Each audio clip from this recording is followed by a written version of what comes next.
Om Jnanatimirandhasya Jnananjanashalakaya Chakshurunmilitam Yena Tasmai Shri Gurave Namaha Shri Chaitanya Manobhishtam Sthapitam Yena Bhutale Swayam Rupaha Kada Mahyam Dadati Swapadantikam Vancha Kalpatarubhyascha Kripa Sindhubhya Evacha Patitanam Pavanebhyo Vaishnavebhyo Namo Namaha Shri Krishna Chaitanya Prabhu Nityananda Shri Advaita Gadadhara Shrivasadi Gaura Bhakta Vrinda Hare Krishna Krishna Krishna Hare Hare Hare Rama Rama Rama Hare Hare Manojavam Marutatulya Vegam Jitendriyam Buddhimatam Varishtham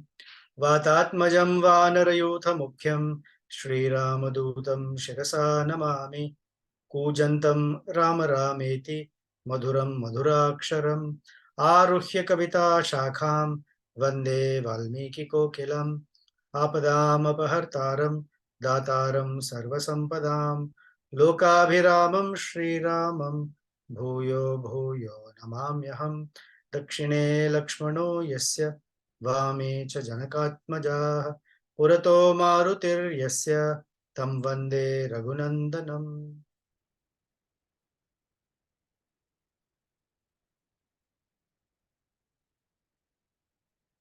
Oh,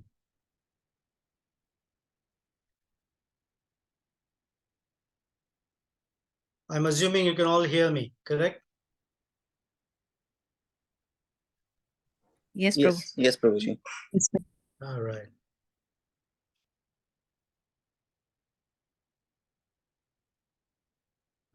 Hanumanji saw Ravana approaching Sita Devi,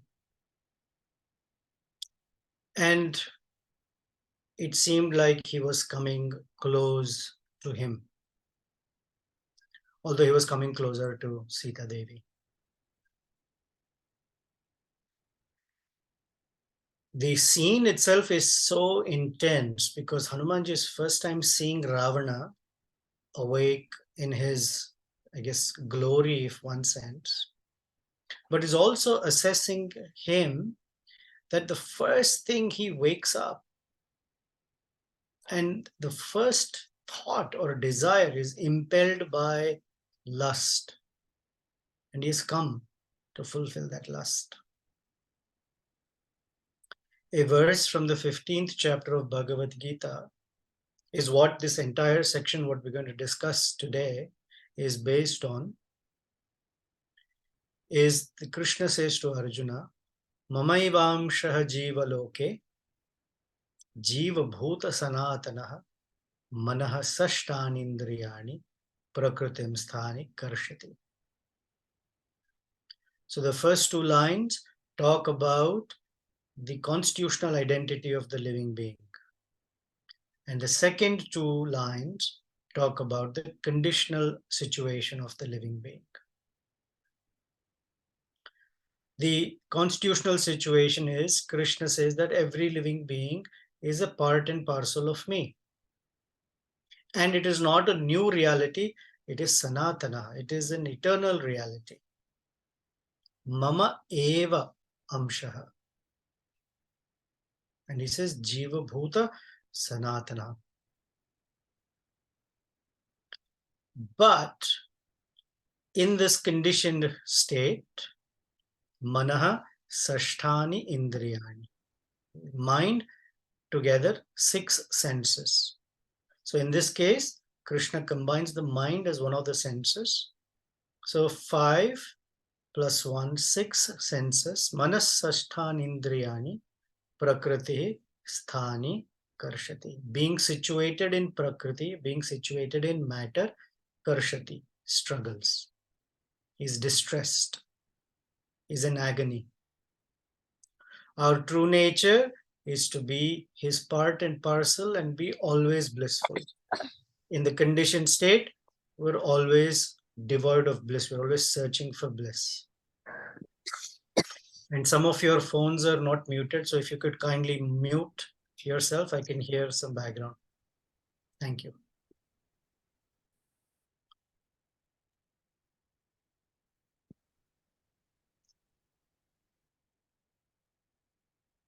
So that's what we are going to see. Sita Devi representing the pure soul, and here Ravana representing what happens when the mind takes over. Although Sita Devi is not covered by or influenced by the mind, Ravana is going to assess Sita Devi. And we're going to hear Valmiki Rishi giving us what's inside Ravana's mind. And he gives us 20 analogies, at least. And we're going to just quickly go through those 20 analogies. Before we get there, when Hanumanji saw Ravana, he saw that Ravana was standing there, and around him in all directions were the best of, most angelic, well endowed. Every aspect of them, every limb of them was so perfectly carved, so perfectly endowed that they looked like celestial ladies. And they were. Avekshamaanastu tato dadarshah kapikunjaraha Rupa Yauvana Sampanna. Rupa, great form, great features, great beauty.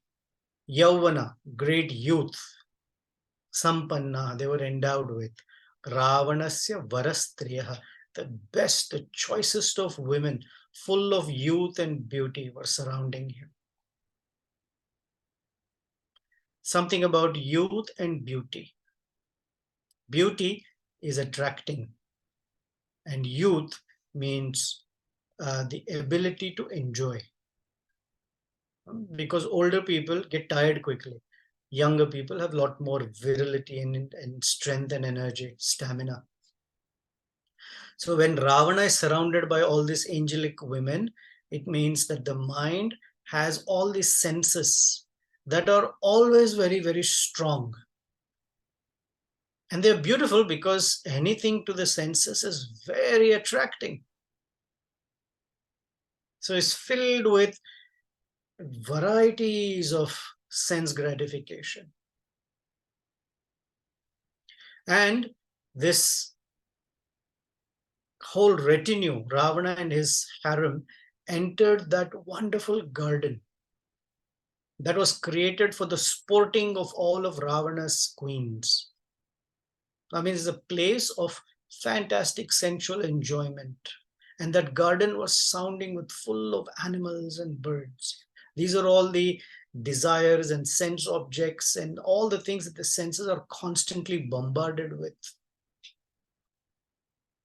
So Hanumanji saw Ravana, brilliant, Mahateja, and Mahateja Tejosvantam Dadarsha. He saw Ravana in his full glory. When Hanumanji saw from the branch Ravana coming towards Sita Devi, Hanuman concluded, this is Ravana. Ravano ayam Mahabahu iti samchintya vanaraha avapluto Mahateja Hanuman Marutatmajaha. Seeing this, he said, oh, this is definitely Ravana, one with strong, long arms. And from the branch he was sitting, he jumped down so he can get a better look at Ravana. And Valmiki tells us that Hanuman, although himself is very, very brilliant and very, very powerful, he seemed to become overshadowed by Ravana's presence. Sa tatha api ukratejaha sannirdhutasya tejasa patra gruhyantre shakto Hanuman samvarato abhavat. And he was so imposing that Hanuman covered himself behind leaves on a smaller branch. Then Ravana, who was approaching Sita Devi, started becoming even more maddened by lust as he was observing Sita Devi's features. Satam asitekshantam. I'm sorry. Satam asita keshantam. I'm so sorry. Keshantam means nice black ends of hair. Means she had flowing, beautiful black hair. Shushroni. Her waist was very, very captivating. It was slim and very attracting. Samahastanim, well endowed bosom. Everything about her, all her bodily symptoms and were just maddening him. Didrukshur Asita Pangim, and he saw that her corner of her eyes were nice and black because of the eyelashes and the shape of her eyes. Ravana became even more desirous to see her and be with her. However, as he came closer and closer, he noticed something. That something about her, although she is very attractive, she's also not exuding any attractiveness about herself. In fact, quite the opposite was going on. Chapter 19 starts with what is the condition of Sita Devi. Tasmin eva tatah kale rajaputri aninditaha rupa yauvana sampannam bhushanottama abhushitam. She herself is endowed with rupa and yauvana. So all the women that are surrounding Ravana actually pale in comparison to Sita. And that is why Ravana is attracted to her. Bhushana uttama bhushitam. It seemed like she deserves the greatest of ornaments, yet she was not ornamented. Tato drustvaiva vaidehim Ravana rakshasadhipam pravepata vararoha pravate kadali yatha. As soon as Ravana was coming closer, Sita Devi began to tremble and to shake. Right? Vepata, Arjuna says in the first chapter. Vepatahu, my body is shivering. So pravepata, intensely shivering. Why? Out of fear, out of disgust for Ravana. Vara aroha. Although she had the best looking face, her entire body was shivering. How? Pravate kadali yatha. Kadali is banana tree. A banana tree isn't very strong per se. A strong wind comes, you see the whole tree completely shaken up. Pravate. Vata is air. Pravate means in a gust of wind. Kadali yatha. She was trembling. Sita immediately, Valmiki tells us, took precaution. What did she do? Achayado aram ubhayam bahubhyam cha payodharo.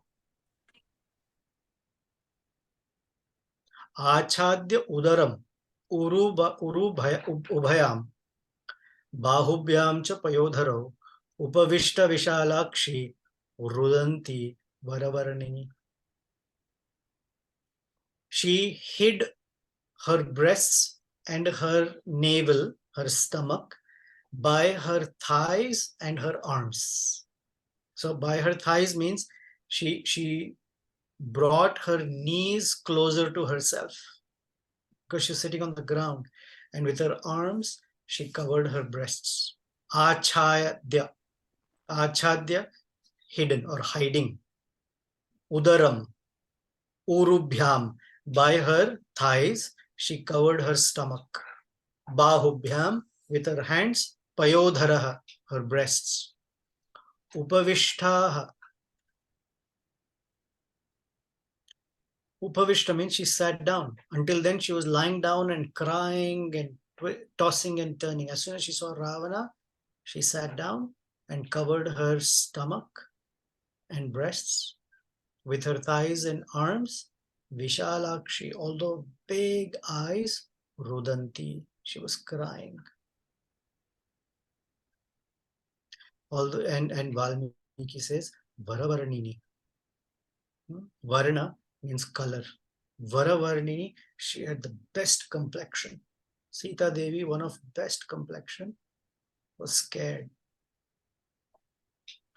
Dashagrivastu Vaidehim, Rakshitam Rakshashi Ganehim, Dadarsha Dinam Dukkhartam. And then here, Valmiki is telling us all the analogies of how Ravana saw her. Dashagrivastu Vaidehim. Dashagriva, Ravana, saw Sita Devi, who was surrounded by all the Rakshasis. And this is what he saw. Oh, although she is very beautiful, although she is supposed to be decorated with all the choicest of ornaments, she's not decorated.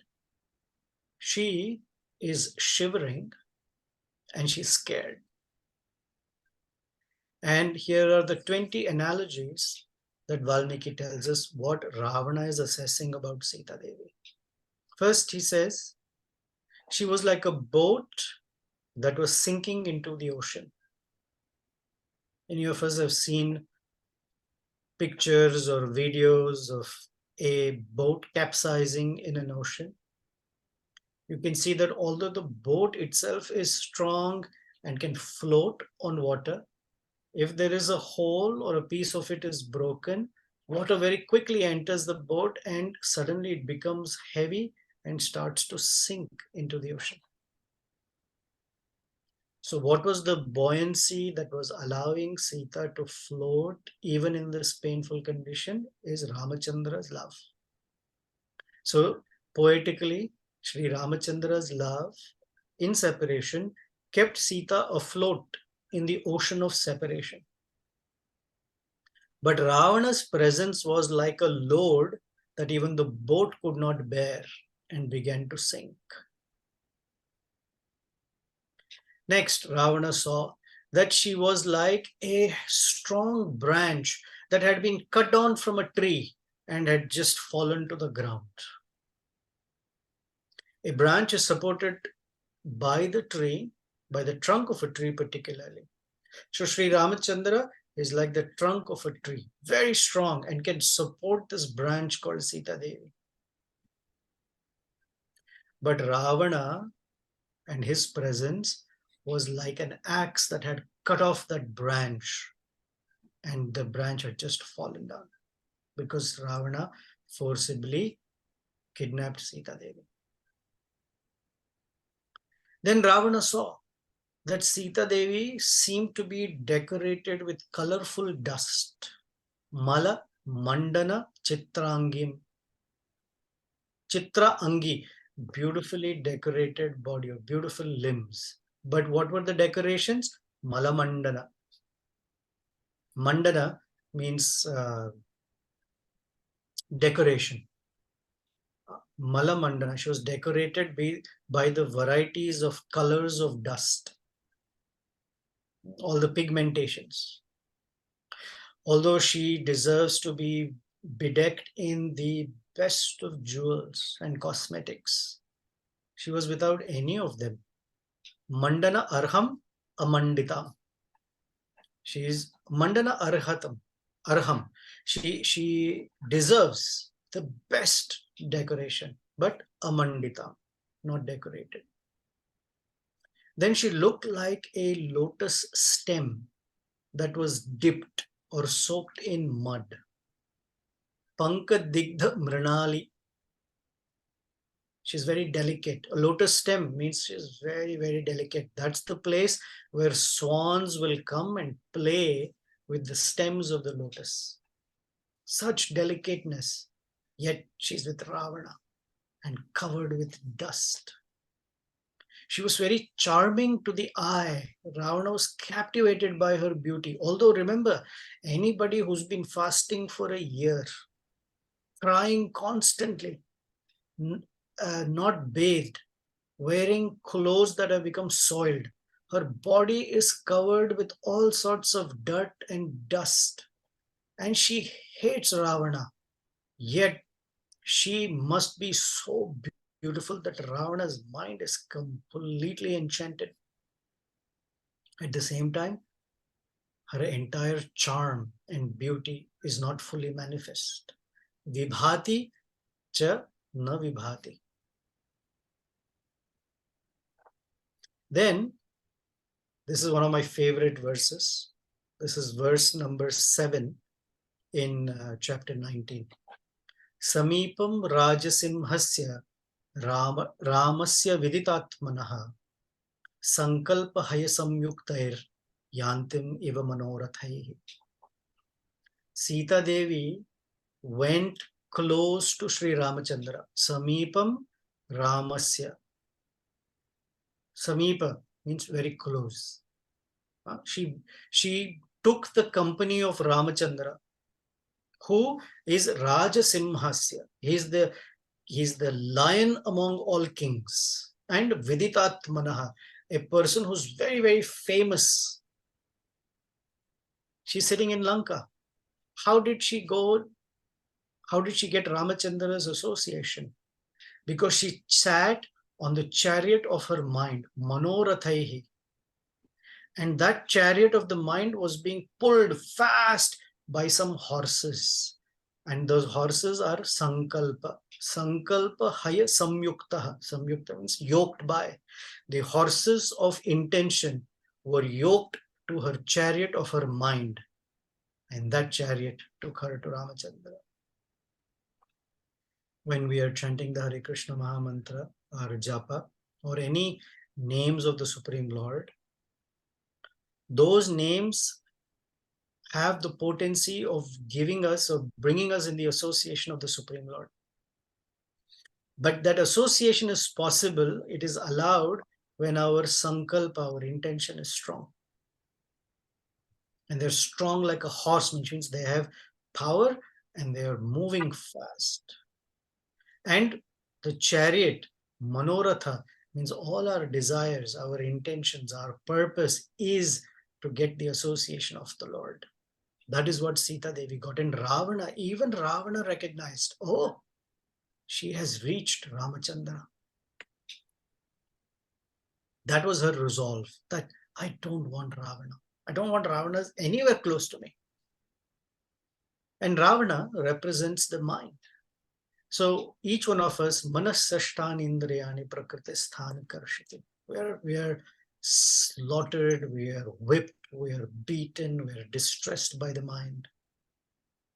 And in all of those conditions, our intention, if it is clear and strong, and we make it strong, that I want the association of Sri Ramachandra. Versus Manoratha means traveling on the chariot of mind anywhere directionless as the horses take us away. Right? In Srimad Bhagavatam, there's a beautiful verse. Yasyasti bhakti bhagavati akinchana sarvair gunair tatra samasate surah harav bhaktasya kuto mahatguna manorathena asati dhavato bhahi. The verse is saying that a devotee of the Lord has all the good qualities of the demigods manifest in them simply by being a devotee.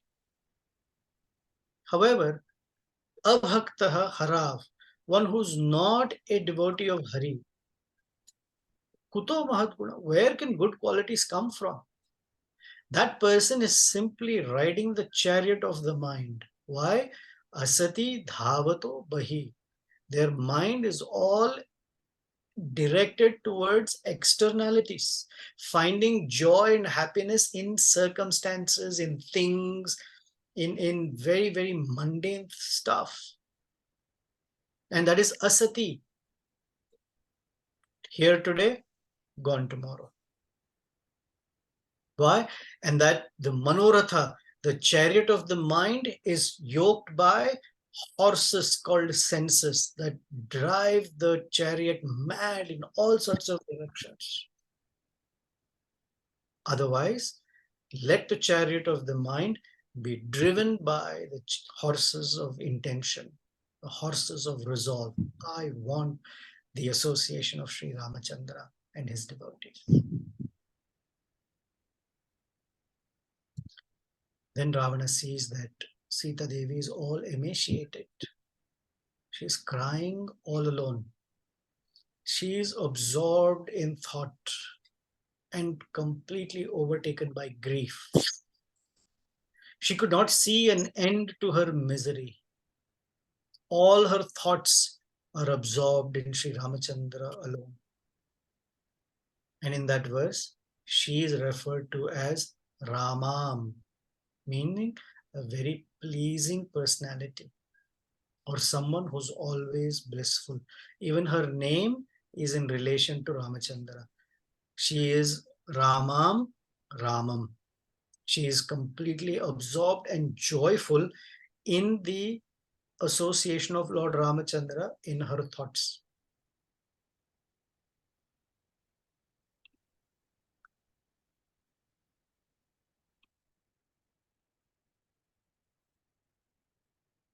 Then the way she was sitting, to Ravana, she looked like a female cobra that was completely coiled. That is a stance of great caution for a female cobra. When a cobra is ready to pounce, it coils itself. And that to a female cobra. So the stories are that female cobras are very vengeful. Although we're not talking about vengeance of Sita Devi, we mean that if Ravana went closer, then he could be stung by her fangs and he would die, because you don't mess with a female cobra, especially a cobra that has lost her partner. That means she is like in the stance of death, waiting to finish Ravana. She was scary too, although beautiful, very scary. You see the dilemma for Ravana. He feels like he has to touch her or talk to her or somehow seduce her, but she's coiled like a female cobra. He can't mess with her. She looked like the beautiful star Rohini that was covered by the very ash-colored, gray-colored Ketu. There were two of these fellows, Rahu and Ketu. And both of them, they devour and they completely distress an entity. In a person's life, as the planets move, different planets cause different distress. Rahu causes severe distresses of the mind. Ketu causes different distresses of the body and of the mind of different ways. So it's called Ketu Mahardasha. And when a person goes through Ketu Mahardasha, they are like a dhobi holding a washerman holding a cloth and beating to the stone. You cannot do anything. Ketu's influence is very, very strong. So she looked like Rohini that was being distressed by Ketu. Although Sita Devi is born in the greatest lineage of Janaka, yet she looked like a woman of low birth who had just taken initiation. Here, it means that every living being, especially human being, not every living, human beings, need the samskara of being born again by initiation. By that samskara, one becomes not just born in a human species, but becomes a cultured human being. So boys go through Upanayana ceremony to become cultured by the study of Vedas. For women, the samskara that is like initiation or is like Upanayana is marriage, because they can then participate in the Vedic ceremonies. So here she looked as if, although she is going to be initiated, uh,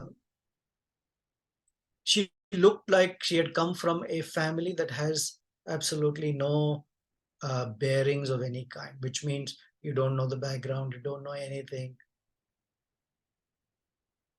Although she comes from a fantastic family, she had to be, she would need to be again cultured back,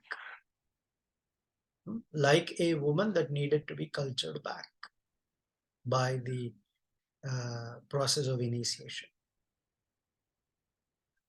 She looked like fame that had completely become diminished, like faith that was treated with contempt, like intelligence that has become eroded, and like hope that has become destroyed. Hanuman also previously saw similar symptoms. So it's almost like a repeat of the verses. She seemed like great prospect that had been missed. She also looked like the instruction of a guru that was neglected. She looked like how the entire directions become completely catastrophic in fire. Hawaii is going through some major fires. The beautiful, beautiful Hawaii islands are burnt down like anything. There's a reference to Srila Prabhupada said that on the earth, Hawaii is very, very close to actual heaven, the beauty that it has. Right now, it is completely in catastrophic condition because of fire. So you want to see a little glimpse of what Sita's condition was, go look at pictures and videos of Hawaii burning.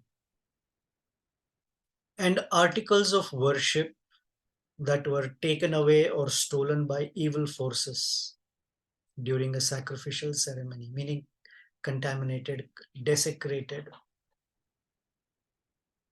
Generally, if you look at an arti plate, if a silver or brass or gold, whatever, is clean and shining.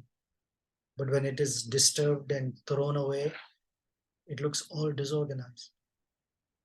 She looked like a lotus creeper that was twisted and broken away.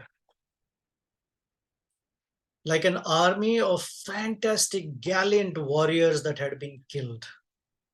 That means head thrown away here, torso somewhere, arms gone away, the legs and thighs broken, the armor shattered. She looked like the radiance of a light that had been blocked by darkness, and a great river that had become dry. Especially in India, because of so many dams being constructed, or when a dam is constructed, they hold the water back, and the big river becomes dry, and all you see is the dry, sandy, pebbled riverbed. If you ever travel, especially South India, the rivers are all dry. You wonder, oh, such a fantastic river. You don't see any water. The beauty of a river is when the water is flowing. She looked like an altar of a deity that had been defiled. It had things that are unmentionables thrown and completely, as we say in our ISKCON language, muchi. Like a blazing fire that had become extinguished. So you see all dark ash. Like a moon eclipsed by Rahu. And which moon? The Purnima moon, the full moon. that becomes eclipsed by Rahu. She looked like a lotus pond that was completely disturbed by frightened birds. When birds are floating nicely, swimming on the surface of it looks very beautiful, but there is some noise and the birds go, there's a skirmish and all the birds fly away, the entire pond becomes disturbed. And as the lotus stems were completely destroyed, the pond was completely turned upside down by the trunks of mad elephants. So all the dirt from down comes up instead of the clear waters. Stricken by the grief of separation from her husband, she appeared like a river that had become thin and dry, not fit for taking a bath at all. And she looked like Amavasya. That means a night that had no moon at all, pitch dark, no beauty in the sky. A very delicate, so delicate personality that deserved to be fully gem crusted. If that fully deserved to be in a gem crusted house, like a palace, was now like a lotus stem that was plucked out and thrown away, that was scorching in the heat of the sun. Means all dried and withered. She was sighing heavily, like a royal female elephant that was tied to a pillar and separated from her consort, the elephant, the leader of the herd. Elephants cry when they're separated. They're very social animals. They always move in herds. In fact, all animals move in clusters, except human beings. And she looked so beautiful with a single braid of black curly hair. Even that hair was unkempt. It was all not well done. She looked, and her hair was so beautiful, like an earth has a array of straight trees, dark, fully thick trees that are covering the entire earth. That means her braid was so thick, black, curly, and beautiful. She was wasted because of fasting and grief. She was depressed and brooding by all the threatening from the Rakshasis. She ate very, very little, but she looked very rich from austerity. Tormented with grief, Sita looked like a goddess begging for Ramachandra's association. Who Ramachandra is the best of the personalities in the Raghu dynasty. Her hands were folded, and in her mind, as if she was seeking the destruction of Ravana. This beautiful, blameless, pure, sincere, clean Sita Devi with large, beautiful eyes, very beautifully curved eyelashes, and the eyes had a small or a slight reddish tint because of her crying, was just looking around on the ground, did not even look up at Ravana. Ravana tried his best to allure Sita Devi, but she was deeply faithful to Sri Ramachandra. And when she would not flinch, he threatened to kill her. In his mind, he was getting ready. Okay, there's only two ways. Either you accept my proposal, or you cannot be anybody's consort. If not mine, you can't be anybody's. Horrible fellow. And his stance is very, very imposing. And she, being very delicate and coy, is shivering. These are the ways in which, now from the story, let's look at the tattva, that for a soul that takes up the resolve that I will worship and I will only want the association of my Lord Sri Ramachandra, the mind takes that up as a challenge and will try in different ways to torment. And what do we hear from the 6th chapter of Bhagavad Gita?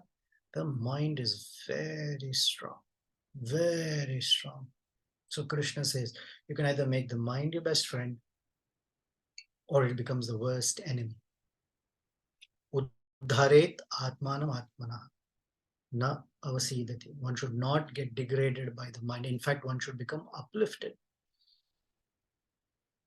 But the mind torments a person. Mana indriyani prakriti sthani karshati.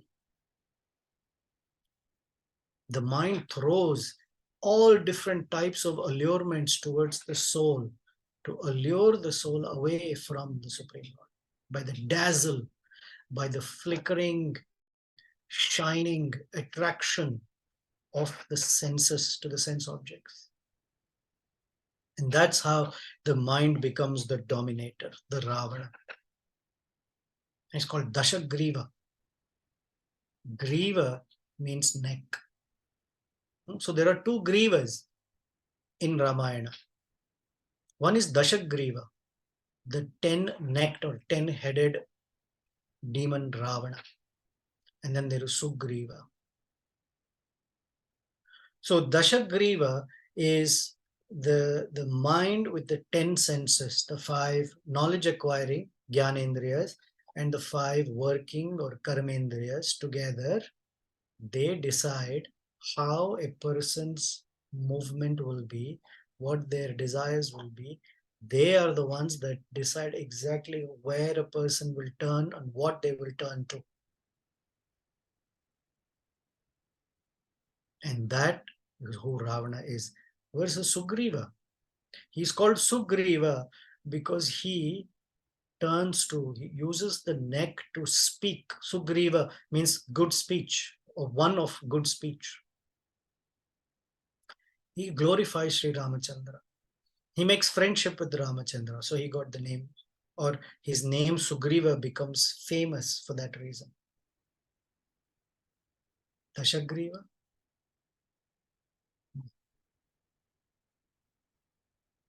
And Sitadevi is showing us what Vyavasayatmika Buddhi Ekeha Kurunandana, that resolution, that resolve, that whatever it is, I am a servant of, I am a part and parcel of the Supreme Lord, and that is my constitutional nature, and I will fight it. Whatever it takes, I will fight for that. I'm using the word fight. I will determinedly take. So we find examples one after the other. Prahlad Maharaj, threatened like anything by Hiranyakashipu, but did not budge even once. Haridas Thakur, his body, they said he was good. The Beg told him, the Muslim king threatened him. You are a Muslim, you were born in our religion, and you are chanting the name of that Hindu god. I will kill you. And Haridas Thakur said, you can cut my body into thousands of pieces. Every piece will chant the name of Lord Shri Krishna, because that is who I am. I'm not afraid. To teach Haridas Thakur a lesson, the Muslim king got the most strongest, the most intense fellows to whip or to cane Haridas Thakur in 22 marketplaces. But with each caning, Haridas Thakur's resolve became stronger and stronger. When Ambarish Maharaj was being threatened by this gory demon born from Durvasa Muni's words, Ambarish Maharaj did not even flinch, nor in his body or in his mind.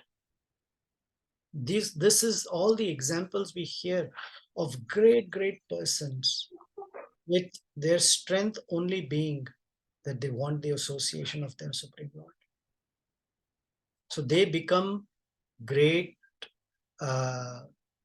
towers of pillars of support and encouragement for us who may be bruised by the mind. Because Arjuna tells, right? Arjuna confesses to Krishna, oh my dear Krishna, Chanchalahi Manaha Krishna, Pramati, Drudhavad Balam. My mind is constantly teasing me, cheating me, depriving me in different ways. Chanchalaha, flickering, cannot stay in one place. Pramathi, Pramathi means maddened. Pramatha, madness. Balavad is so strong. I want to think this, pushes me to think something else so easily to deviate me. Drudham is determined. When I feel I want to do something, he is determined to not budge. What to do? And Krishna says you can't break a massive rock with one blow. So what you have to do is take a small chisel and a hammer, and you hammer it in small doses constantly, and the big boulder one day will crack. That is how large boulders are broken, by small chisel and tapping of hammer in a certain way. So Krishna says, Abhyasa Yoga Yuktena. And with Vairagya, with some detachment, the detachment being the intention that I want Sri Ramachandra's association, not that, not something else. That is the Vairagya. I don't want to be pulled by my mind. I want to be pulled by the association of the devotees, by the association of Sri Ramachandra. Sankalpa Haya Samyuktair Yantim Iva Manorathai. If anything we can remember, this sentence, this line from the 19th chapter, verse 7. I can send it in our WhatsApp group for all of us. So let's see if there are any questions or comments or thoughts you want to share.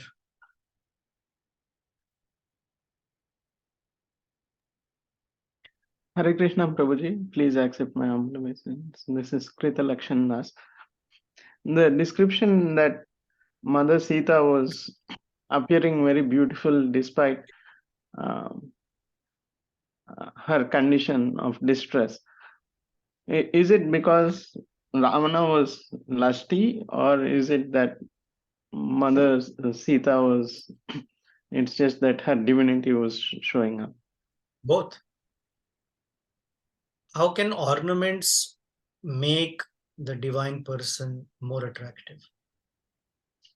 Actually, there is a saying or an understanding that the Supreme Lord Sri Ramachandra or Sita or Sita Devi, and I say both, are so exceptionally beautiful that the devotees, out of love and caution that the Lord will get the effect of evil eye, it's all just love, they hide different parts of his body with ornaments. For an ordinary person, ornaments are to enhance someone's beauty. But in their case, the ornaments are to subdue the beauty, because their attractiveness is too intense. How is Ramachandra walking in the forest for the past 14 years? He's not wearing any jewelry. He's wearing tree bark. His hair is matted by the pulp of, or the exuding, pulp of a banyan tree. So it is all matted. But when the sages saw him, they came running, and they found that in their hearts they had conjugal feelings for Ramachandra. Pumsam Mohana Rupaya. Krishna, Lord Ramachandra's form and beauty is so intoxicating that even the sages are attracted. So yes, her beauty, whether there is dirt, emaciation, fasting, she's crying, all of that being the case, still her beauty is fantastic. think of it as the living being. The living being, Atma, is always Satchit Ananda, but is entrapped in this body or clothing, right? We heard last time, it's clothing. The clothing may look ragged. A person may look all whatever, may not be looking beautiful. Yet there is something about them that is shining because they're alive, because the living being is there. So, vibhati cha na vibhati. Yes, Ravana is lusty like anything too. Thank you, Prabhuji. If you have time, I have one more question. Yeah. You mentioned that Hanuman hid himself in the foliage, looking at Ravana. My question is it that he did not want his own effulgence to be detected because he is on a reconnaissance mission and he didn't want to reveal himself? Is that why he hid himself? Well, obviously he's doing a major spy reconnaissance mission, and he's in a very tiny form. So he's just gathering all the inner elements of who Ravana is. At the same time, Ravana is very imposing. He is definitely, as they say in America, shock and awe. When they drop massive bombs, they're called the Moab, Moab, mother of all bombs. The idea is shock and awe, that it is so shocking and awe-inspiring that you're like, oh my God. That is the power of the mind. Oh my God. That's what I was just observing. The reason I asked was somehow I got the sense that Ravana's effulgence was kind of overshadowing. That's the phrase used by Valmiki. But we shouldn't think that somehow it is any lessening of Hanumanji's glory or anything. It's part of the story of how it is to show the intensity of Ravana, of how massive, imposing, and both shocking and awe-inspiring he is. Thank you, Prabhu. We shouldn't read or understand in very binary ways.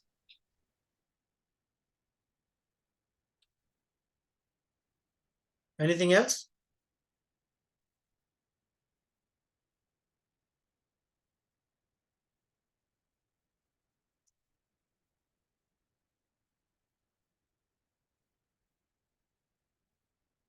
Next week, he will threaten her.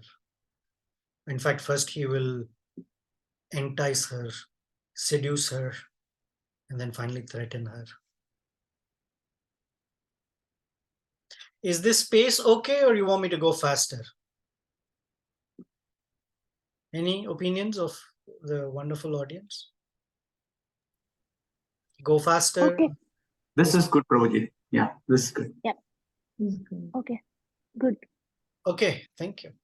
Because I can gloss over it and just say Ravana was there, blah, blah, blah, and then go to what she is threatening. But if you want to relish the beauty of it, then I need to. So, but I'm your servant. So however you tell me, I'll follow accordingly. This space is good, Prabhuji. Yes. Yeah, this is good, Prabhu. This is great, Prabhu.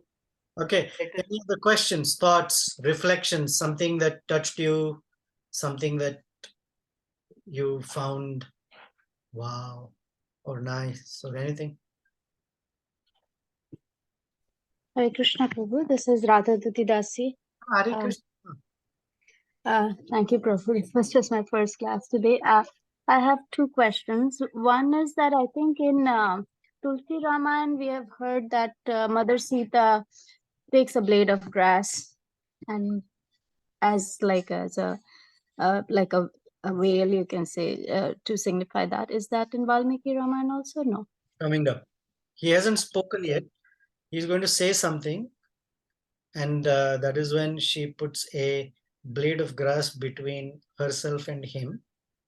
And in the Sri Vaishnava commentary, there are about 17 meanings for what that signifies, and we'll go through that. Okay, thank you, Prabhu. Yeah. My other question is regarding the topic that you said about like mind being very strong. You want it to go one place and it keeps going other place. And this the example of breaking a boulder with repeated attacks with a chisel. So I want to ask practically, like in long term, I know that you just need to. It comes with abhyasa, but suppose you're in the middle of a situation and you want your mind to go a certain way, you want to chant or remember the Lord, but it's just like going in the other direction, and with it comes like your bodily symptoms, maybe fear or maybe anxiety or whatever else. Like you feel like so much caught up in that situation that you want to do something, but it's just your bodily symptoms kind of overpower you. Any suggestions? Thank you.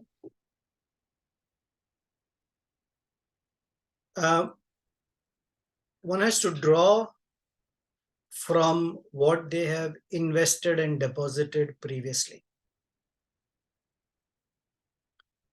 And to be able to turn there takes courage.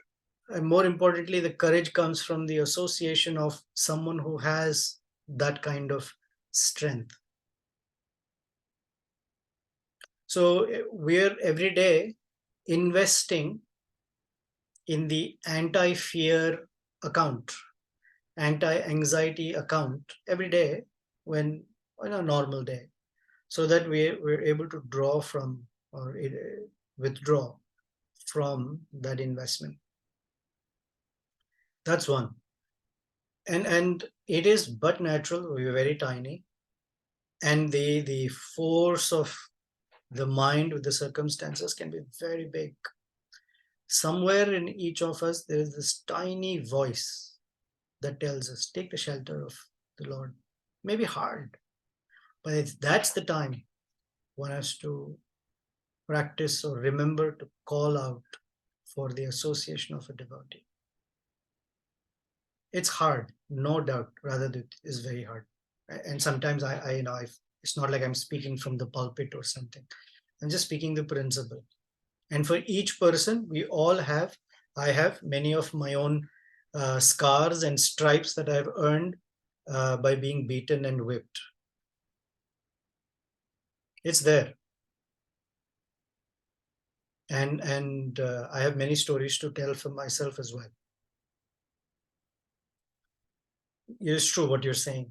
And in all of that, what is also true is that even if it is a small flickering, to be able to hold on to something that is substantial, whether it is the Ramayana scripture, whatever scripture that attracts the person's heart, the association of a devotee, if nothing else, the association of a friend, more importantly, a friend who's there to show us and sort of walk with us.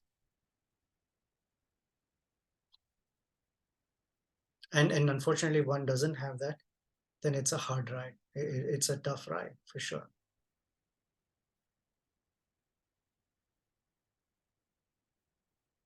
I agree with you. It's very hard. I don't know if this is satisfying, but I'm agreeing. I'm agreeing with you. Thank you so much, Prabhu. Thanks. You feel like sharing more, please. Welcome to. No, Prabhu, I think,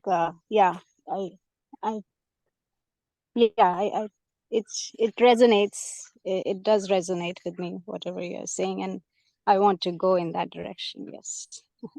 Thank you. We all need that one or a couple of friends that are able to hold us.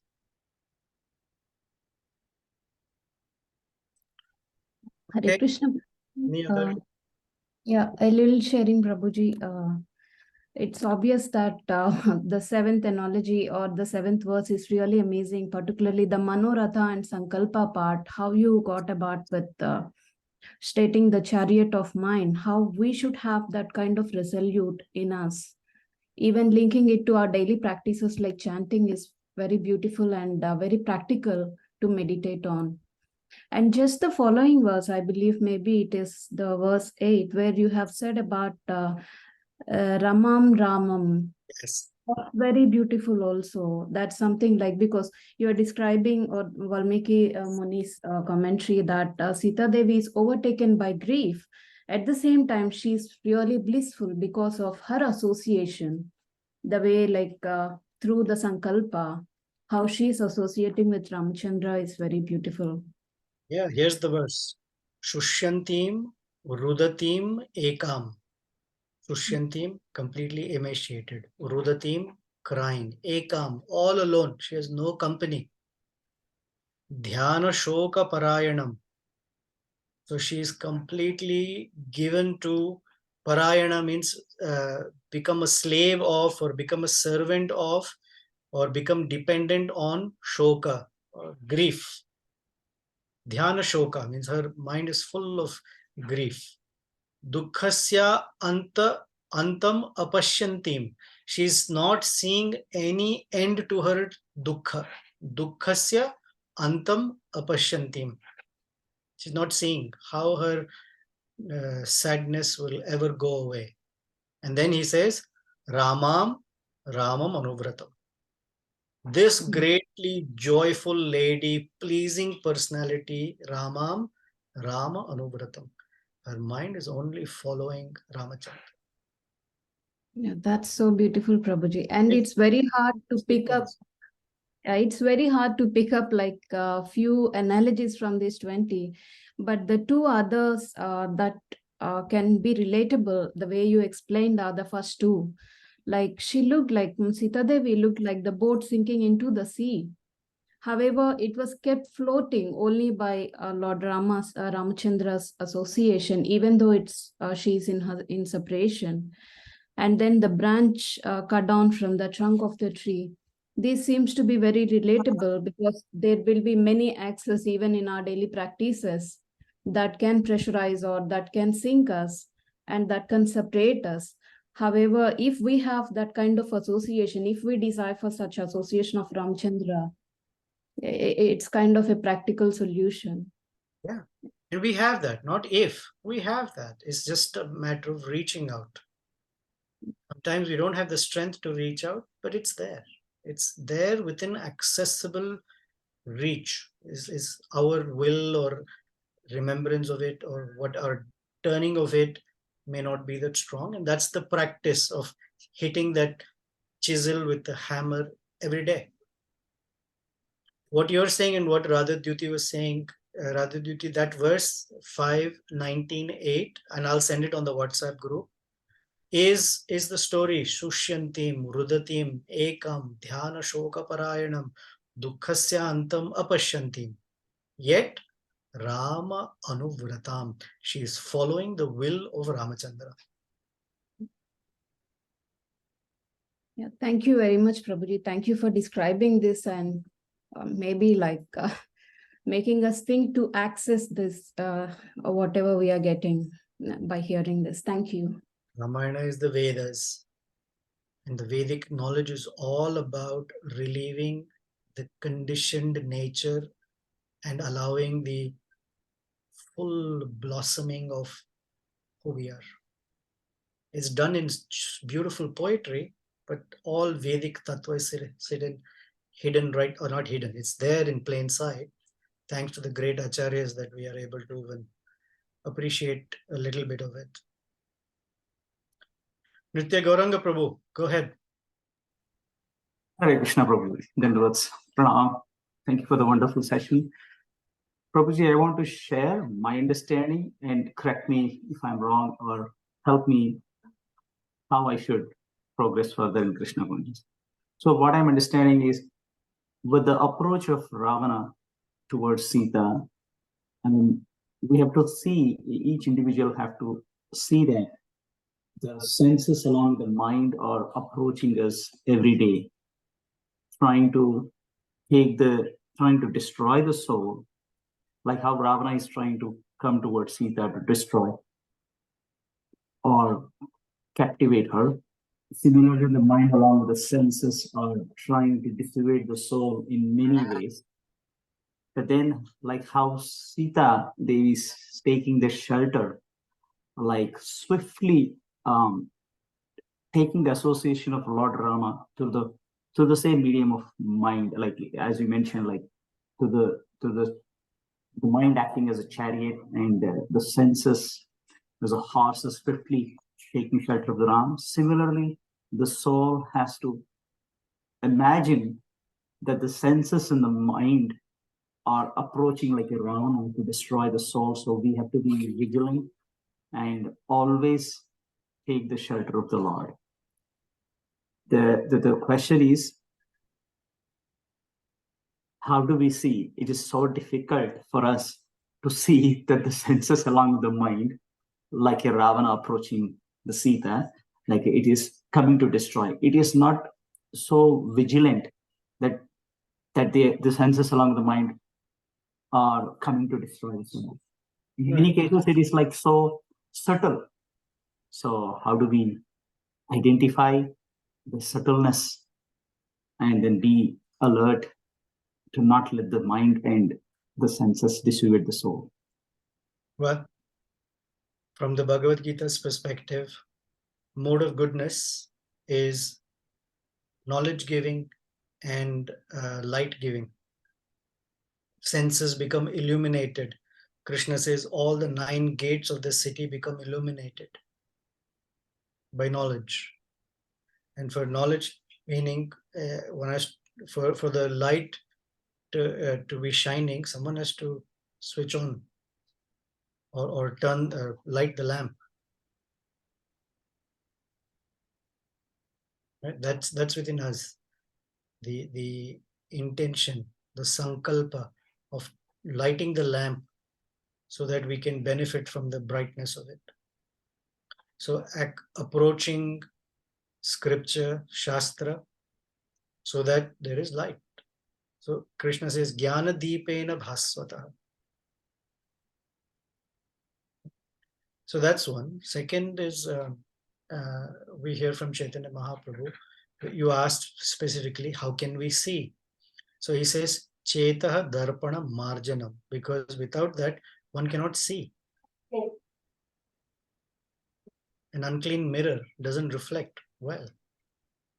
Cheta Darpana Marjanam. Just this morning during Japa, I was going through the 7 words of action in that mantra. Marjanam, Nirvapanam, Vitaranam, Vadhu Jivanam,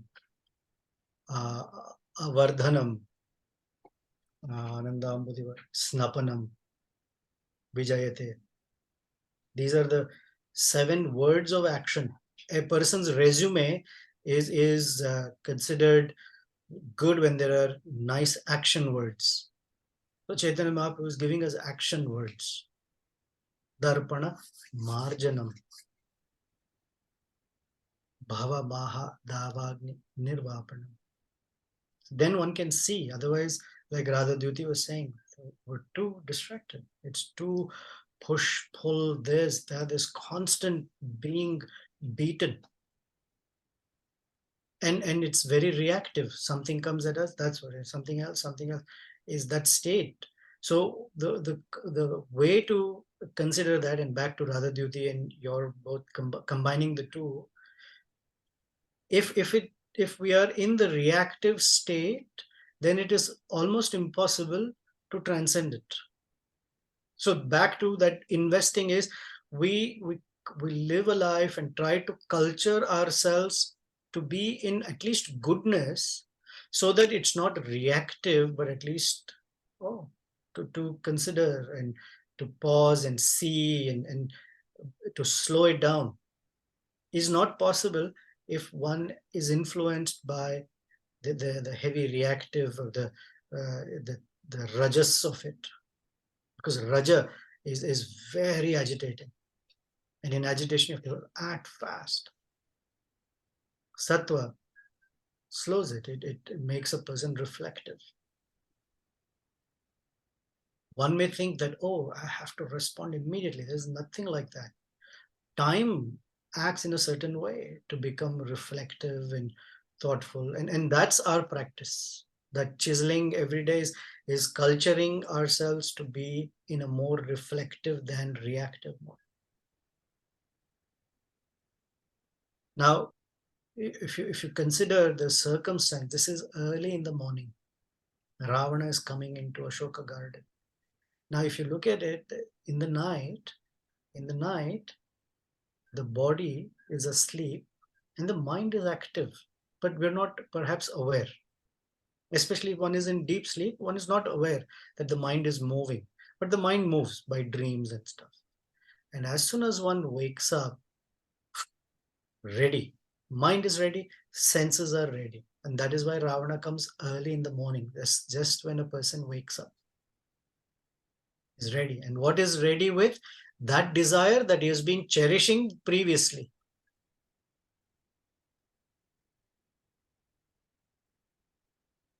Immediately, first thing, Sita. So what desires one carries, Krishna says, goes to the next phase, both in the next day, in the next phase of life, in the next life as well.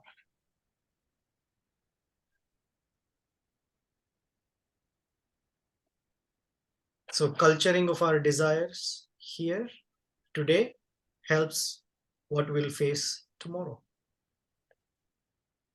Yam yam swapi smaran bhavam. Have we gone over time? Oh boy. Thank you, Prabhuji. But I hope that is satisfying for you, Nritya Gauranga Prabhu. Yes, Prabhu. Okay, and I'm so sorry I went, I lost track of time. Sorry. But thank you very much. And we'll meet again. We will see, or we will hear what Ravana has to say. Some really, really nasty stuff that he's going to tell Sita Devi, and we'll get to see through the eyes of Hanumanji, through the words of Valmiki ji, and through the hearts of reflective devotees, what is Sita Devi's response. Coming up is next week, won't be all of it, but coming up. So until then, let the chariot of our mind be yoked by the horses of our intention that draw us strongly, swiftly to the association of Sri Ramachandra. Shri Sita Ramachandra, Sita Rama Lakshmana Hanuman Ji ki Jai. Shri Valmiki Mahamuni ki Jai. Srila Prabhupada ki Jai. Right.